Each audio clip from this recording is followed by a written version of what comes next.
তোমাদের সকলকে আমার ইউটিউব চ্যানেলে স্বাগত। আজকে তোমাদের সামনে আমি আলোচনা করছি ক্লাস 9-এর দ্বিতীয় পর্যায়ক্রমিক মূল্যায়নের ইতিহাস প্রশ্নপত্রের যে প্রথম প্রশ্নটা আছে রায়মার্টিনের সেটা নিয়ে। আচ্ছা দেখো, প্রথম কোশ্চেন কী বলেছে, ফ্রাঙ্কফুর্ট পার্লামেন্টে কতজন প্রতিনিধি নির্বাচিত হয়েছিল? এটা কিন্তু তোমার 586 জন হবে। ঠিক আছে, এই যে এ নাম্বার অপশানটা। উষ্ণ জলনীতি গ্রহণ করেছিল, কে গ্রহণ করেছিল বলো তো? রাশিয়া গ্রহণ করেছিল। মুক্তির ঘোষণাপত্র জারি হয় কত সালে জারি হয়েছিল? 1861 সালের 19শে ফেব্রুয়ারি এটা জারি হয়, এই যে সি নাম্বার অপশানটা। আচ্ছা, কার্লসবার্গ ডিক্রি জারি করা হয় কত সালে জারি করে? এটা কে করেছিল বলো তো? মেটারনিখ কিন্তু কার্লসবার্গ ডিক্রি জারি করেছিল, তোমার হলো 1819 সালে জারি হয়। উন্নত কাপড় বোনার যন্ত্রের নাম কি? এটা কিন্তু তোমার উড়ন্ত মাকু। এবার প্যারি কমিউন কবে গঠিত হয়েছিল বলো তো? প্যারি কমিউন কিন্তু কোথায় গড়ে উঠেছিল? ফ্রান্সে গড়ে উঠেছিল। সুয়েজ খাল খনন কার্য শেষ হয় কত সালে? 1869 সাল। ঠিক আছে। এবার ব্ল্যাক হ্যান্ড সন্ত্রাসবাদী যে সংস্থাটা ছিল, সেই সংস্থাটা কোথাকার ছিল? এটা তোমার সার্বিয়া ছিল। এবার বিভাগ ক্ষয়ের প্রশ্নগুলো দেখো কি বলেছে। 2-এর এর যে 1 নাম্বার, কঙ্গো কাদের উপনিবেশ ছিল? কঙ্গো ছিল বেলজিয়ামের উপনিবেশ। গ্রিসের একটি গুপ্ত সমিতির নাম বলো তো? এটা কিন্তু হেটারিয়া ফিলিপ। ঠিক আছে। প্লম্বিয়ার্সের চুক্তি কত সালে স্বাক্ষরিত? প্লম্বিয়ার্সের চুক্তি কত সালে স্বাক্ষরিত হয় বলো তো? এটা কিন্তু তোমার 1858 খ্রিস্টাব্দে স্বাক্ষরিত হয়। সত্য না মিথ্যা? রি-ইন্স্যুরেন্স চুক্তি স্বাক্ষরিত হয়েছিল জার্মানি আর রাশিয়ার মধ্যে, এটা কিন্তু তোমার সত্য। 3 সম্রাটের চুক্তিভুক্ত দেশগুলি হলো, 3 সম্রাটের মধ্যে এটা কিন্তু তোমার জার্মানি, ফ্রান্স আর তোমার হলো অস্ট্রিয়া, এটা কিন্তু তোমার মিথ্যা। কারণ হলো জার্মানি, রাশিয়া আর অস্ট্রিয়া হবে। ঠিক আছে। তাহলে কি হচ্ছে, এই যে ফ্রান্সটা কিন্তু হচ্ছে না। ঠিক আছে, তাহলে এটা কি হলো আমাদের? মিথ্যা হলো, আর এটা তোমার কি হয়েছে? সত্য। এবার সেডানের যুদ্ধ শেষ হয় প্রাগের সন্ধি মধ্যে দিয়ে, এটা কি সত্য? না, এটা কিন্তু তোমার মিথ্যা। এটা আসলে হয়েছিল তোমার ফ্রাঙ্কফুর্টের সন্ধির মধ্য দিয়ে। এবার বিবৃতি বলেছে সিএ। দেখো, বিবৃতি, প্রথম বিশ্বযুদ্ধ ছিল একটি সর্বাত্মক যুদ্ধ। কেন? ব্যাখ্যা এখানে কি বলেছে, এই প্রথম তোমার হলো জল, স্থল ও আকাশে পরিব্যক্ত হয়েছিল, নাকি শুধুমাত্র স্থলযুদ্ধেই সীমাবদ্ধ ছিল আর 10 মিলিয়ন লোক নিহত হয়? যে কোনো যুদ্ধে কিন্তু লোক নিহত হতেই পারে, কিন্তু একমাত্র এই যুদ্ধেই জল, স্থল এবং আকাশপথে কিন্তু এই যুদ্ধ হয়েছিল, তাই এটা সর্বাত্মক যুদ্ধ বলা যায়। এবার 1921 খ্রিস্টাব্দে অর্থনীতি নীতি নিয়ে ঘোষণা হয়েছিল। দেখো, ঘোষণা করেন, এবার ঘোষণা করে তোমার কী হবে বলো তো? যে রাশিয়া অর্থনীতিকে আরও বেশি সমাজতান্ত্রিক করে তুলতে চেয়েছিল এই জন্য, নাকি রাশিয়ার অর্থনৈতিক ও রাজনৈতিক বিপর্যয় থেকে দেশকে উদ্ধার করতে তোমার অর্থনীতিকে তোমার শক্তিশালী করতে চেয়েছিল, নাকি দেশের অর্থনীতিতে পুনরায় বুর্জোয়াদের প্রতিষ্ঠা করতে চেয়েছিল? এটা কিন্তু ব্যাখ্যা দুইটা হবে। অর্থনৈতিক ও রাজনৈতিক বিপর্যয় থেকে দেশকে উদ্ধার করে দেশের অর্থনীতিকে শক্তিশালী করতে কিন্তু চেয়েছিলেন। বিভাগ গয়ের প্রশ্নগুলো দেখো। বিভাগ গয়ে 3-এর যে 1 নম্বর প্রশ্ন, অতৃপ্ত জাতীয়তাবাদ বলতে কী বোঝো? এগুলো চলো আমরা পিডিএফ থেকে দেখি। অতৃপ্ত জাতীয়তাবাদ বলতে কী বোঝো? আচ্ছা দেখো, 19 শতাব্দীর দ্বিতীয়ার্ধে কতগুলি স্থানীয় অঞ্চলে অধিবাসীদের জাতীয় আকাঙ্ক্ষার অপূর্ণতা বা বিভিন্ন জাতিসত্তার ভিত্তিতে স্বতন্ত্র রাষ্ট্র গঠনের দাবির ব্যর্থতাই কিন্তু অতৃপ্ত জাতীয়তাবাদ নামে পরিচিত।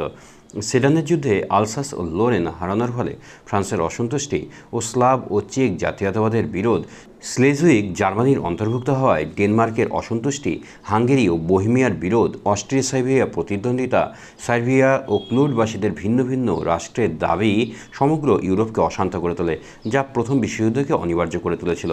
আচ্ছা, সুয়েজ খাল খননের দুটি উদ্দেশ্য বলো তো?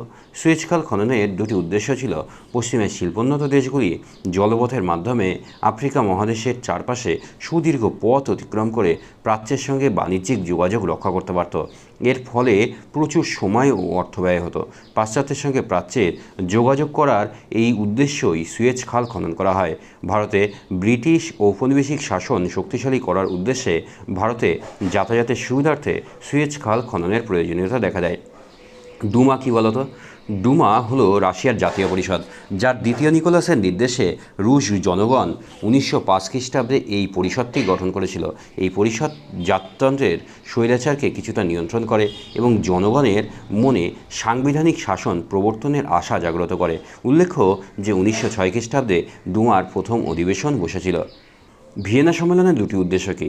দেখো, ভিয়েনা সম্মেলনের প্রথম উদ্দেশ্য ছিল ফরাসি বিপ্লব প্রসূত উদারনৈতিক ভাবধারা দমন করা ও পুরাতনতন্ত্রের পুনঃপ্রতিষ্ঠা করা, আর দ্বিতীয় ইউরোপের বিভিন্ন অঞ্চলগুলি বৃহৎ শক্তিগুলোর মধ্যে ভাগ করে নেওয়া। কাকে মুক্তিদাতা জার বলা হয় বলতো?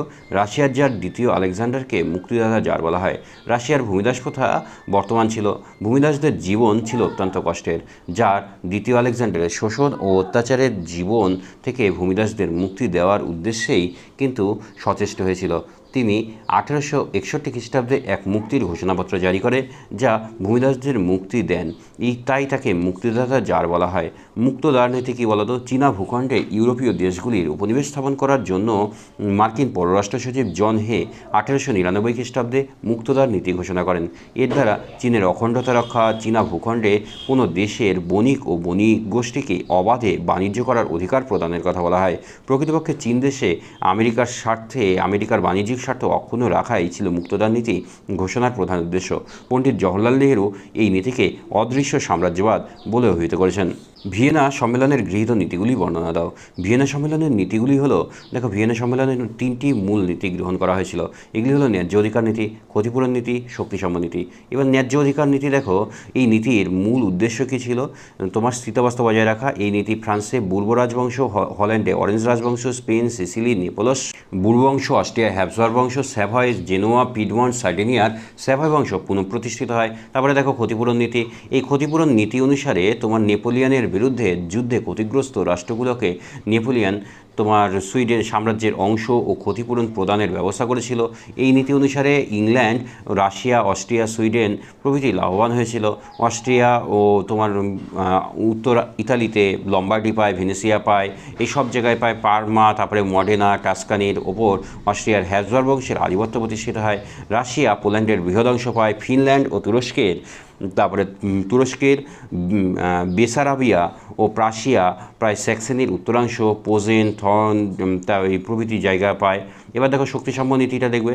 শক্তিসম্য নীতি, এই নীতির মধ্যে দিয়ে তোমার সমতা আনার চেষ্টা করা হয়। আসলে কি, বিভিন্ন দেশগুলির সেনাবাহিনীকে ভেঙে তোমার যেগুলো দেশের শক্তি বেশি সেই শক্তিশালী দেশগুলোকে তোমার নিয়ন্ত্রণে আনা, অর্থাৎ প্রত্যেকটা দেশের মধ্যে শক্তির সাম্য বজায় রাখাই কিন্তু এই শক্তিসাম্য নীতির বৈশিষ্ট্য ছিল।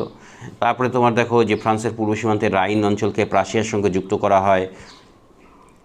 তারপরে তোমার ফ্রান্সের যে একটা শক্তিশালী তোমার রাষ্ট্রবেষ্টনী গঠন করা হয়, এগুলো দিয়ে তোমার এই নোটসটা শেষ করে দেবে। আচ্ছা, তারপরে দ্বিতীয় প্রশ্ন কী বলেছে? শিল্প বিপ্লব কীভাবে উপনিবেশবাদের জন্ম দেয়? দেখো, শিল্প বিপ্লবের ফলেই কিন্তু উপনিবেশবাদের জন্ম হয়েছিল। এবার কেন? পণ্য বিক্রির বাজার দখল, তারপরে তোমার শিল্প বিপ্লবের ফলে কারখানাগুলোতে অল্প সময়ে অধিক পণ্য সামগ্রী উৎপাদিত হতে থাকে এবং উৎপাদিত পণ্য কী করে বলো তো?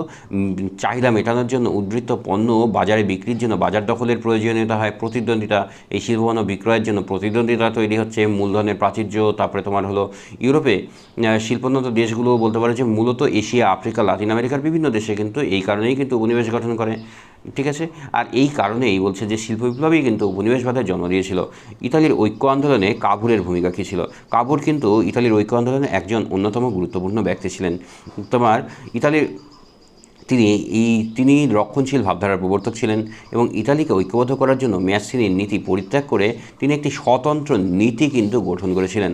ইতালিকে ঐক্যবদ্ধ করার জন্য বিদেশি শক্তির প্রয়োজনীয়তা উপলব্ধি করেছিলেন। তিনি মনে করেছিলেন যে একমাত্র বিদেশি শক্তির সাহায্য নিয়েই কিন্তু ইতালিকে ঐক্যবদ্ধ করা সম্ভব হবে। ঠিক আছে, তারপরে আবার প্লম্বিয়ার্সের চুক্তি স্বাক্ষরিত হয়। হ্যাঁ, তারপরে এই যে এটা দিয়ে সামান্য উপসংহার দিয়ে তোমরা কিন্তু নোটসটাকে শেষ করে দেবে। তোমাদের যদি ভিডিওটা ভালো লাগে তাহলে অবশ্যই লাইক, শেয়ার এবং সাবস্ক্রাইব করো। বন্ধুদের মধ্যে বেশি থেকে বেশি পরিমাণে শেয়ার করো। ধন্যবাদ সকলকে।